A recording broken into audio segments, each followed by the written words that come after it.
Renungan Harian Keluarga Gereja Metodis Indonesia, Sabda Kehidupan, Selasa 9 April 2024. Mari kita berdoa. Tuhan, kami hendak membaca dan merenungkan firman Tuhan. Berkatilah kami untuk memahami dan melakukannya dalam hidup kami hari lepas hari, sehingga nama-Mu semakin dimuliakan dalam hidup kami. Demi nama Tuhan Yesus, kami siap untuk firman-Mu. Amin. 1 Yohanes 2 ayat 15 berkata, "Janganlah kamu mengasihi dunia dan apa yang ada di dalamnya. Jikalau orang mengasihi dunia, maka kasih akan Bapa tidak ada di dalam orang itu." Tema renungan firman Tuhan, siapa yang kau Pembubaran cinta? panitia. Bapak, Ibu, Saudara-saudari yang terkasih dalam Kristus, beberapa waktu ini kita dihebohkan dengan berita Serahkan yang dulu sedang uangnya. viral, yaitu korupsi yang menimbulkan kerugian negara mencapai 271 triliun. Sebagai Ketua kau nih, rakyat calon ketua Natal Indonesia, tentu 2024. kita sedih Bukan calon, mendengarnya. udah terpilih. Kekayaan alam Indonesia yang harusnya dimanfaatkan untuk hajat wakil hidup orang banyak, Ketua Natal. ternyata hanya dimanfaatkan oleh segelintir orang saja.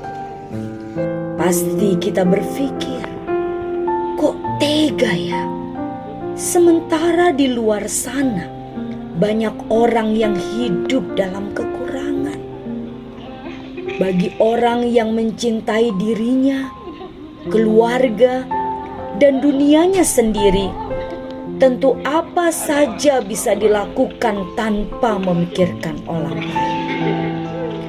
Yohanes memberi peringatan kepada orang Kristen tentang adanya ancaman yang dapat merusak persekutuan dengan Allah, yaitu cinta kepada dunia.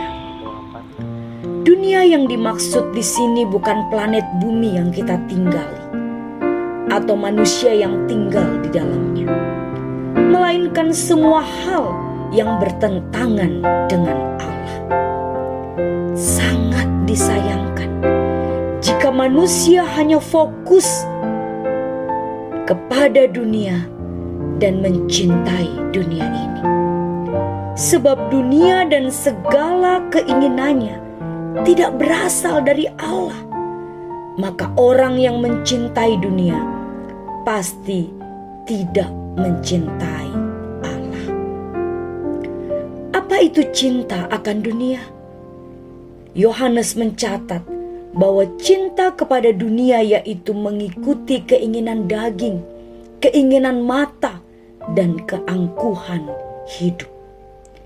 Keinginan daging adalah bermacam-macam keinginan yang berasal dari dalam diri kita, di mana keinginan itu sangat berpotensi membuat manusia jatuh dalam dosa.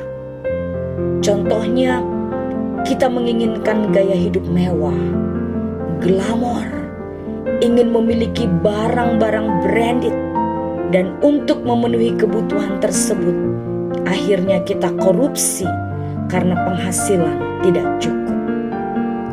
Untuk menghindari hal ini, kita harus hidup dipimpin oleh Roh Kudus. Cinta akan dunia berikutnya adalah keangkuhan.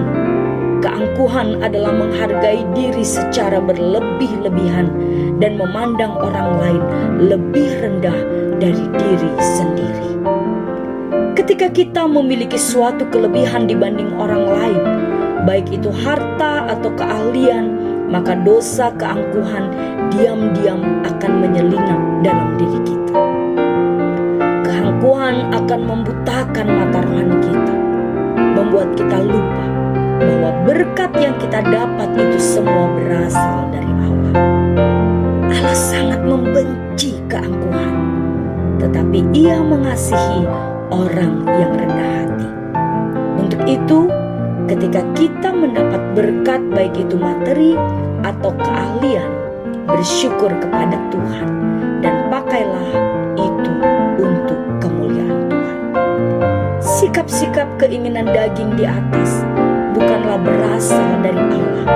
Oleh karena itu, sangat dibenci Allah. Sebagai anak-anak Allah, marilah kita menjauhkan diri dari hal-hal tersebut.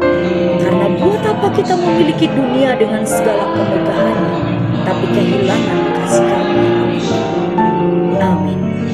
Ditulis oleh Pendeta Naomi, GMI Pos Pelayanan Cecar Lahat. Mari kita berdoa. Bapa di sorga, kami datang kepadamu, mensyukuri berkat firman Tuhan yang kami dengarkan. Kami berdoa agar kami semua dapat menjauhkan diri kami dari keinginan duniawi dan keinginan kedagingan. Kami juga berdoa saat ini sehati sepikir untuk Gereja Metodis Indonesia, untuk pimpinan GMI Wilayah 1, pimpinan GMI Wilayah 2, dan pimpinan GMI Wilayah Pengembangan. Kami juga berdoa untuk para pimpinan distrik dan seluruh hamba Tuhan GMI. Tuhan kiranya mengurapi, memberkati dalam tiap-tiap pelayanan, agar menghasilkan buah yang menyukakan hati Tuhan. Tak lupa juga kami berdoa untuk pelayanan misi di GMI Wilayah 2, terkhusus di Bangka Belitung, Kalimantan, Sulawesi, Papua, Jambi, dan Citramaja.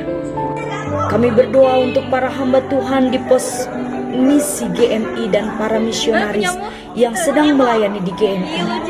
Kiranya Tuhan melindungi, Tuhan berikan hikmat dan tuntunan agar benar-benar dapat berjumpa dengan jiwa-jiwa yang haus akan Tuhan. Mereka pun mengenal Tuhan dan diselamatkan oleh Tuhan lewat pelayanan misi ini. Kami akhirnya berdoa untuk program Badan Keanggotaan dan Evangelisasi GMI Wilayah 2. Kiranya dapat berjalan, direncanakan, dan diberkati Tuhan. Khususnya untuk pelaksanaan konferensi misi di bulan Mei 2024. Kiranya Tuhan memberkati. Ini doa kami Bapa, ini seruan kami. Kami sehati berdoa di dalam nama Tuhan Yesus Kristus, Jurumudi kehidupan kami. Amin. Shalom bagi kita semua.